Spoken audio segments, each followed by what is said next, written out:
In terms of talking about the desirable size of the population, which is known as the optimum size of the population, which is a very wishful thinking for any country, because ये जो चीज़ है ये very करेगी आपकी। और जैसा कि मैंने प्रीवियस अपनी बात के अंदर आपको बताया भी कि दुनिया की तमाम पॉपुलेशन तो आपको ऑप्टिमम कभी भी नहीं मिल सकती।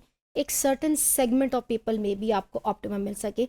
मैं आके आपको एक दो कंट्रीज़ की मिसाल भी दूंगी जो कह सकते हैं कि ऑप्टिमम साइज़ के साथ जो है दुनिया में चल रही हैं।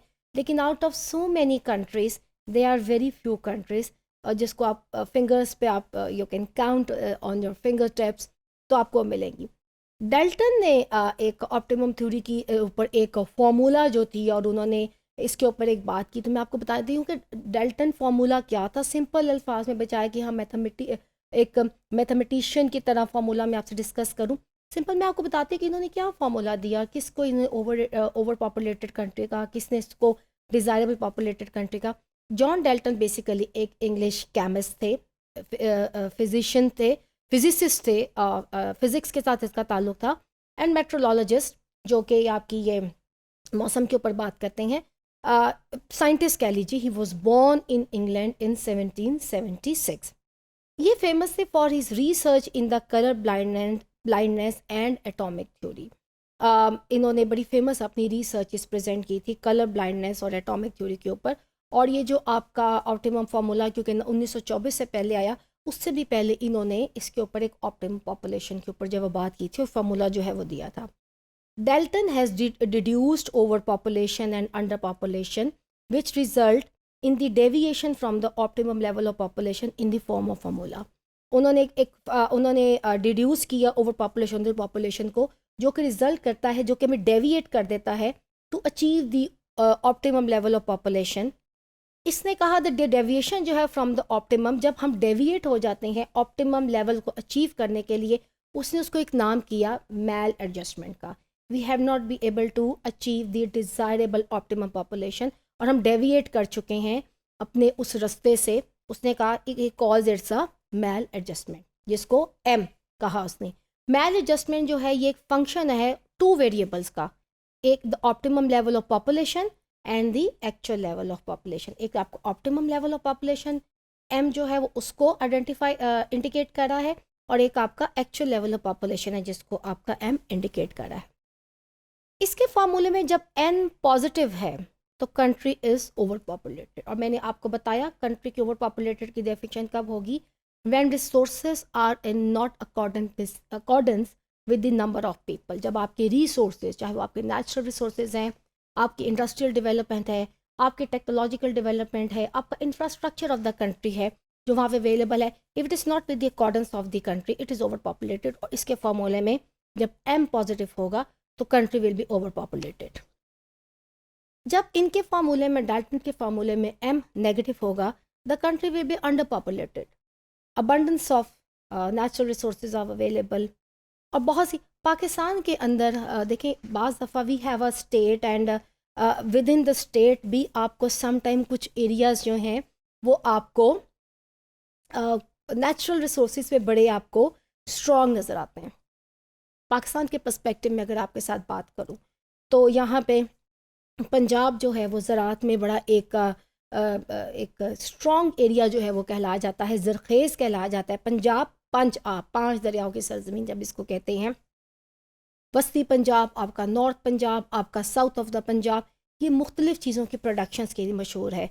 अगर आप मूव करें टूवर्ड्स लाहौर से आप मोटरवे की तरफ चलें तो आपको ऑरेंज फार्म्स के बेहतरीन खूबसूरत प्रोडक्शन एरिया से लेकर आपको बेहतरीन राइस फार्म्स जो है वो नज़र आएंगे। This is blessed with thing. Pakistan के ही अंदर अब देखें पंजाब की, अब अगर हम पंजाब की आबादी की बात करें तो मे बी कहीं ना कहीं, हालांकि आबादी हमारी बहुत ज़्यादा है, लेकिन फिर भी हमारे natural resource with in Pakistan इस खत्ते के अंदर they are in a good shape और आबादी की नीड्स को पूरा कर भी सकते हैं। पाकिस्तान के पर्सपेक्टिव में आप थर में चले जाइए, आप सिंध में चले जाइए। सिंध की एग्रीकल्चर लैंड या सिंध का जो एग्रीकल्चर साइट है, it is not as strong as the Punjab. या आप चले जाइए बलोचिस्तान में चले जाइए तो वहाँ पे तो agriculture because of the mountain areas उस तरह से नहीं है। सिंध के अंदर आप थर के इलाके में चले जाइए, आपको पॉपुलेशन ज़्यादा मिलेगी, आपको नेचुरल रिसोर्स आपको कम मिलेगा। तो सम टाइम एक तो ओवरऑल कंट्री की हम सिचुएशन की बात करते हैं, some time with in country आपको इस तरह की मैल एडजस्टमेंट्स जो हैं वो नज़र आएंगी। तो डेल्टन की बहरहाल फार्मूला के अंदर जब इसके फार्मूला में m नेगेटिव होगा तो कंट्री जो है वो आपकी अंडर पॉपुलेटेड होगी, रिसोर्सेज बहुत ज़्यादा होंगे और पॉपुलेशन जो है वो उसको पॉपुलेशन उसको यूज़ नहीं करिए, पॉपुलेशन कम है जो उसको यूटिलाइज नहीं कर सकती। इसके फार्मूले में जब m is zero the country possesses optimum population, जब m आपका ज़ीरो हो जाएगा तब आपकी कंट्री पोजेस करेगी desirable number of population, balance रखेगी जो नेचुरल रिसोर्स के साथ और नंबर ऑफ पीपल के साथ। अगर हम आज के दौर में बात करें कनाडा एंड ऑस्ट्रेलिया, जो मैंने आपको कहा कि कुछ ही कंट्रीज हैं जिसकी मैं आपको मिसाल दे सकती हूँ, Canada and Australia they are in today's world they are the good example of under population. अगर मैं अंडर पॉपुलेशन की आपके साथ बात करूँ, both have surplus amount of food, both have surplus amount of energy, both have surplus amount of mineral resources that are even exported. ये countries इतनी rich हैं in terms of the natural resources, abundance of natural resources कि ये अपने चीज़ों को export भी है वो करती हैं। यही वजह है कि अगर आप इमिग्रेशन के पॉइंट ऑफ व्यू से बात करें, पाकिस्तान की वन पर्सपेक्टिव में आप इमिग्रेशन के पॉइंट ऑफ व्यू से बात करें, बहुत से लोग अभी भी कनाडा के लिए मूव करें बिकॉज कनाडा का जो इमिग्रेशन रूल्स हैं वो अभी डिज़ायरेबल हैं, वो बड़े इजी हैं as compare to the other countries. आप अमेरिका की इमिग्रेशन के लिए अप्लाई कीजिए, इट इज़ वेरी डिफ़िकल्ट, आप because they are already very over populated country. अगर उन्होंने अपनी कंट्री में किसी को लाना भी है और अपनी सिटीजनशिप देनी है, वो इतने सख्त रूल्स के साथ चलेंगे कि लोगों के लिए मुश्किल हो जाएगा।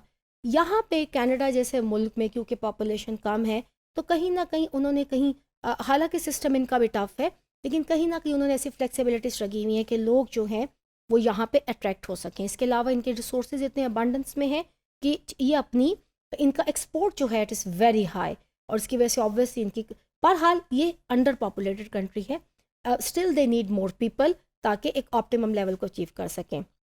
High level of technology and immigration chances make country like Canada एक अट्रैक्शन बनाएगी। पाकिस्तान जैसे अंडर डेवलप या डेवलपिंग रीजन जो हमारी दुनिया में है उनके लिए कनाडा जैसा मुल्क एक अट्रैक्शन रखता है।